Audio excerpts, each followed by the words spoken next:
The Casual Vacancy by JK Rowling. Okay, so I knew this was a book for adults. I mean, every press release had triumphantly waved the adult banner.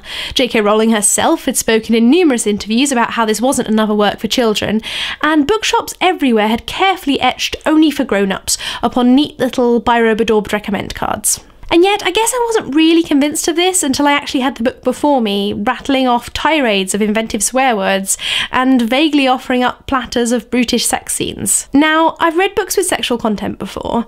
One of my favourite series of all time is George R.R. Martin's A Song of Ice and Fire collection, wherein you aren't officially a citizen of Westeros until you've graphically slept with your sister. But I entered that with no prior conceptions of George R.R. Martin. That was never shocking because I built up my expectations of him based on those books. Yet no matter what preparations I put myself through, I couldn't escape the fact that I was reading this book because it was written by JK Rowling, the woman who wrote Harry Potter. JK Rowling, a person who already had a firmly established place in my mind as the sculptor of a great part of my childhood. Thus, for the first 50 to 100 pages, I found this adultness rather jarring. It was as if a beloved parent had suddenly decided they were going to be edgy and talk to you about the wanton debauchery they too engaged in. You know these things exist, but they shouldn't exist in connection to that particular person. Having said that, I did manage to get past this pretty quickly. Some people say The Casual Vacancy is written in the same voice as Harry's series.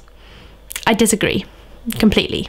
As I got into this book, as the plot started to speed me along, I firmly fell into its writing style. I forgot who it was by, and forgot there was a world beyond its pages, an experience any good book should induce in you. The Casual Vacancy is a story of a place, not of a person. Various people's lives swoop in and out of the narrative, and at first I found them quite difficult to keep hold of. I kept confusing adults with their children, and simply forgetting who it was who'd now returned to the spotlight. Barry Fairweather dies, and this is a catalyst for a lot of small-town politics, as well as a canvas upon which to display lots of characters. The book offers a glimpse into the lives of the many who surrounded him. Those on the local council who are gladdened or destroyed by his death, the girls at a local school whose rowing team he instigated, and those who now vie to fill the space he's left behind. Ultimately, this is a book of character. Most of the books I read have some element of this to them, but the characters' plotting and scheming and emotional crises generally revolve helically around some central plot. A murder that needs solving, a magical item that needs finding,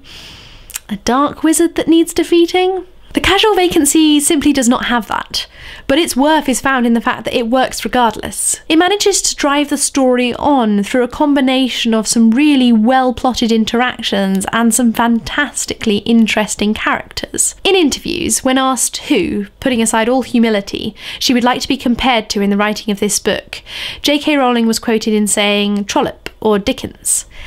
And I can definitely see why. Despite having all the traipsings of 21st century Britain about them, her characters really are quite Dickensian. By which I mean that slight bit caricatured. They undergo instances of slight magnification, which the characters in Dickens's novels, when not protagonists, also generally succumb to. This is not to say they're utterly unrealistic, but I definitely think there is a slight element of the hyper-real to them. Especially characters like the towering, tumbling Howard Mollison, with his scrawny bird-like assistant Maureen and her pretensions of youth. Ultimately, I thought this was a good book.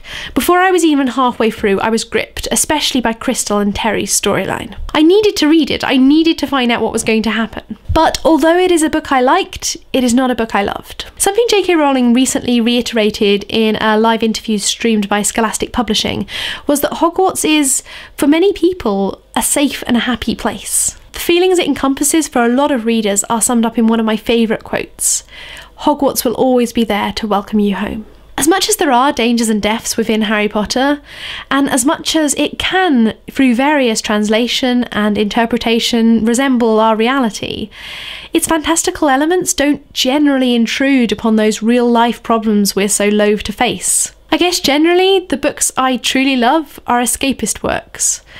Volumes that allow me, at the turn of a page, to return to those safe and happy places. And although there is great value in those works that urge us to consider our own lives and help us to construct our minds and our worlds, they will never, ultimately, be why I read. The Casual Vacancy, for me, is less a move from children's to adult literature, and more a move from a fantastical to a realistic tale. Not simply because there is suddenly very little foolish wand-waving in this class. No. Because suddenly we're presented with the unseemly underbelly of life. It is a well-known cliché that love is blind, but it's one I stand by, and one I think you can see at work in my dealings with the Casual Vacancy. Of all the multitude characters presented in the Casual Vacancy, there are some I sympathise with, some I feel for, and many I understand, but there are none I love. For none of them are presented without fatal flaws. In experiencing reality, we create our understanding of it. It is up to us to draw the lines that bound existence, and thus to define the people we love as without faults. Without faults considering the image of them we recognise. But JK in this book allows no one that position. Her characters, perhaps in being represented realistically, perhaps in being represented adultly, are all marred beyond redemption. These are characters I cannot love in the way I so loved so many from the Harry Potter universe. And this, combined with its closeness to the real world and its real world problems, is why the Casual Vacancy cannot even begin to approach the position Harry Potter holds in my heart. But, putting aside comparisons, it's a good book. A thriller with some really brilliant portrayals in it. Pick it up if you want a gripping read with lots of drama and intense characterization. But if you're looking for another Harry, look elsewhere. Anyway guys, have you read it? Are you going to? Please let me know in the comments down below. I'm really interested to hear what you guys think. Other than that, I will see you in my next video. Bye guys. Unless you've graphically spelt with your sister. Graphically spelt? Typos. How would that even work?